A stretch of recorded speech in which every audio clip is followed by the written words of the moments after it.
a timeline into how these changes took place, how would you describe that? Okay, 77 was a big event that we all know, and in the 90s, Sri Lanka was a fairly open economy in the sense, like you said, compared to others, right? Because all this is relative, and we had a globalization period that was happening in the 90s everywhere. So where did really things started changing? So you're right about post 1977, post 1990, which is sort of the so-called second wave of reforms.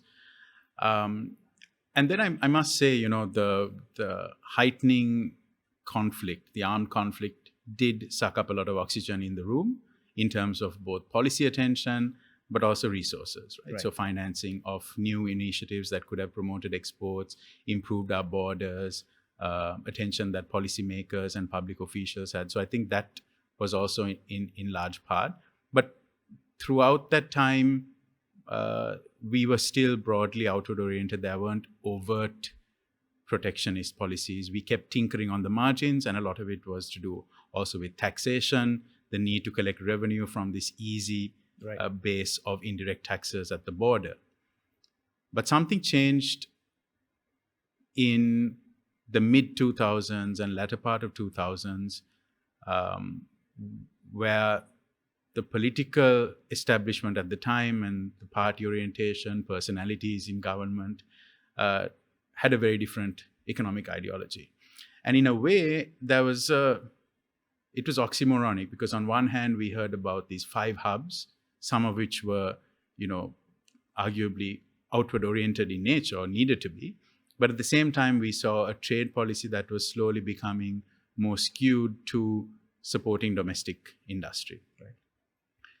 And I think that only accelerated with the end of the war and this heavy public infrastructure drive, debt-fueled public infrastructure drive, which created a whole bunch of incentives around focusing on the domestic economy.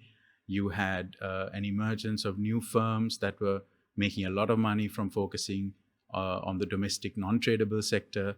So I think that then spiraled. It fed into both a narrative of growth, that this infrastructure-driven growth, non-tradable-driven growth is the future. It also fueled a feedback loop between, I think, the private sector and government, because the more money was being made there was more incentive for the private sector to lobby for further policy orientation towards that, which then the government kept delivering on. So I think that was a distinct shift point in time. And then we saw in 2015 some attempts to try and reverse that. And that's the period of time that I got also excited and decided to work in government. And we did manage to do some things, but I think both the entrenched interests as well as the extent of the reform that needed to be done, we just didn't get far enough. So I think we may have pushed back a little bit on that inward-oriented trend that we saw, but it certainly wasn't enough to really breach that barrier. And now I think another more recent turning point was with the onset of the pandemic, where even as other countries did introduce some trade barriers, some of them, of course, on the export side, export restrictions on PPE and so on, which Sri Lanka didn't do. But for preserving balance of payments and so on, some countries also did curb imports, but they also took it off. Right. And this is in the recent crisis, exactly, COVID, etc. 2020. Okay. And what we saw with Sri Lanka was that these trade policy measures that were ostensibly taken to fight the crisis very quickly became de facto industrial policy. Right. And one can almost forgive policymakers if it was a determined, well thought through attempt to go from those measures to de facto industrial policy, but it wasn't. It just stumbled. They just stumbled into it. So I think that was, in terms of time periods, I would say that was the last. And comparing to other countries that took smaller trade measures and then had a sunset on those after the initial crisis was over, those have now become de facto in industrial policy. So you almost have a further reinforcement of that inward-looking trade policy. Yeah. So I remember kind of how I think maybe both of us were kind of in our school days when that whole rhetoric changed to unplugging from the world and this plug gallery and all that sort of stuff. So that rhetoric change happened in I think about 2004 with a certain political change that accompanied it. So would you say that, one of the things that some of our friends who promote industrial policy says is like, look, this wasn't industrial policy. It was just, the needing of tax revenue and then just you erect a bunch of tariffs. And it wasn't a kind of well thought through industrial policy. So it was even inward looking policy done wrong. And then it kind of ended up in what you were talking about in kind of entrenched interests who now make supernormal profits. So would you say that in your experience in government, when you try to undo some of this stuff, can you talk to a little bit about how that was? Yeah, so a couple of things. We have to look at, to be fair, by some parts of the business community, they have lost faith in the ability to of the country and the government to create a level playing field. And Right. I know this word level playing field is used a lot, so I'll tell you what I mean by that. So I've interacted with businesses, including exporters, who do very well in international markets, Yeah. but at the same time are some of the most ardent proponents of Sri Lanka becoming more protectionist. Right. Some of them are doing so for very silly ideological reasons and baseless, but some also do it because they feel that there isn't a level playing field. And that speaks to Sri Lanka's lack of improvement and sophistication with border procedures or gaps in the regulatory regime for imports. And that's a real problem.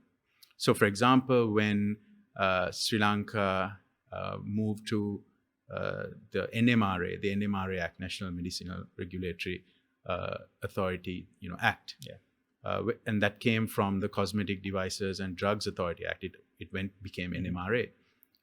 There was this big gaping hole for cosmetic products. Right.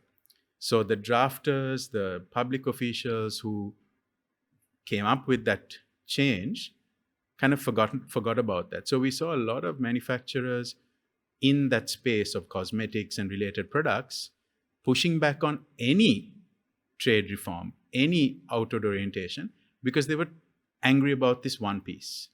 And rightly so, because they saw poorly regulated products coming in, uneven playing field.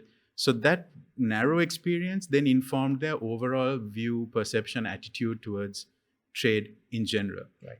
So the point I want to make there is on the first point, we didn't do enough to have that entire regulatory regime evolve over time, and there were too many of these gaps, too many feelings of that uneven playing field, government not being effective enough in those spaces. But of course, on the other, it really was this idea that if the policy regime is going to be skewed in favor of domestic industries, if we can go and lobby a minister and get those advantages, we can make it work. And capital was following, right? So you have even the financial sector very happy to lend to these businesses that were able to show supernormal profits because they basically had a easy canvas to work with. Right. There was very little risk of those businesses failing because you were operating under an explicit protection regime. So I think in part it was just that policy skewing which then fed all of those incentives. I guess one other thought, reflection I would have, I guess, looking back at my time in government, is that we didn't do, and I think to this day not many people have done, reminding folks with numbers, reminding folks that the export-oriented sector and the trade-oriented sector writ large has a premium. So even wage premiums, we're working with the World Bank to show that an employee in an export-oriented firm has a significant wage premium over a comparable employee in a non-export-oriented firm. Yeah. And those are kind of the data points that we should have been talking about to remind everyone that exports is good for the economy, trade is good for the economy. So yeah, I think that would be a reflection I have. So all this has meant that Sri Lanka's export basket has kind of remained static for a long time. So I think a lot of policy circles, we talk about it on how do you diversify this export basket.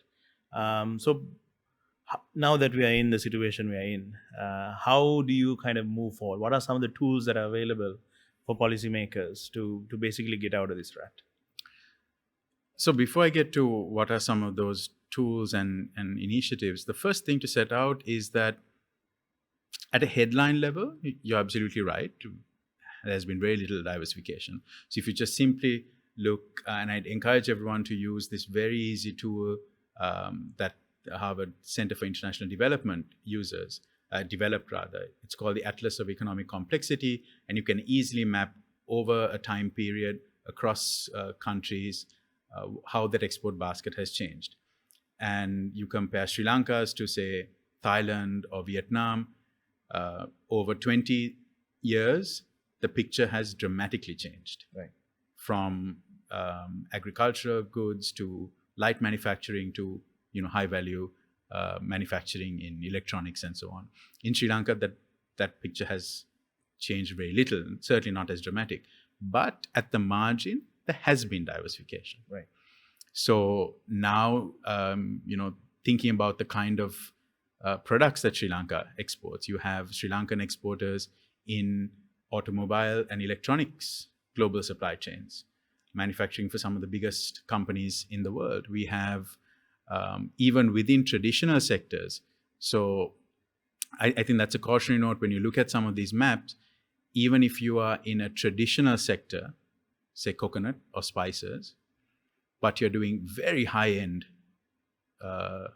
things. Yeah. For example, in spices, very high-value extracts for the nutraceuticals or pharmaceuticals or perfume industry, it still gets clubbed in your in that agriculture box.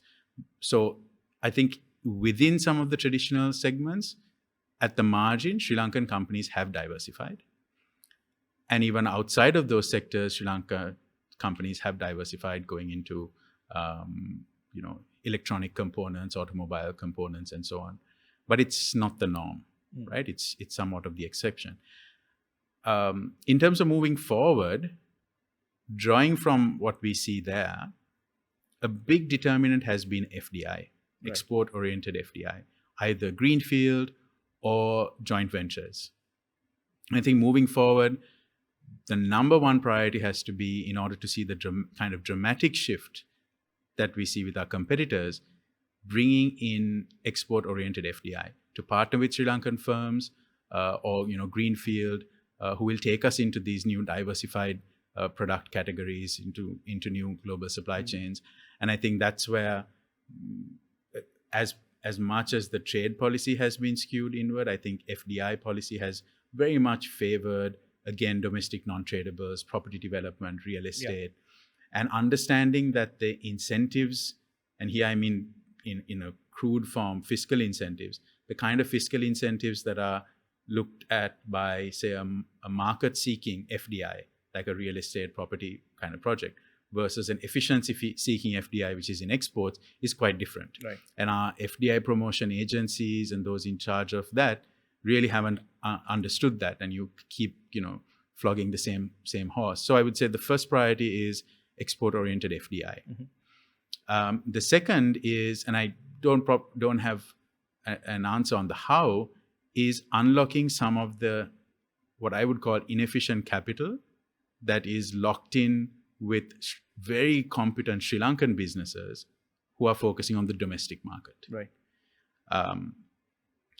So some of the work that I'm doing now takes me to other countries in the region, and I see a lot of very competent, well-capitalized businesses in those countries having moved into export-oriented businesses with those surpluses that they generate. Right. In Sri Lanka, we see those, not, I wouldn't say all, but a lot of those high-end top businesses that have access to capital, that have good management, doing more and more internally, more and more domestic, non-tradable activity. And that goes back to the point about why would they do that? And the question is, why wouldn't they when the going is so great? So I think by changing that policy regime to be more outward-oriented, it's going to signal to the financial sector, to capital, where capital is, and to those businesses, where should I be investing that next extra rupee or extra dollar? Removing the highly attractive domestic non-tradable space, I think would shift them towards that.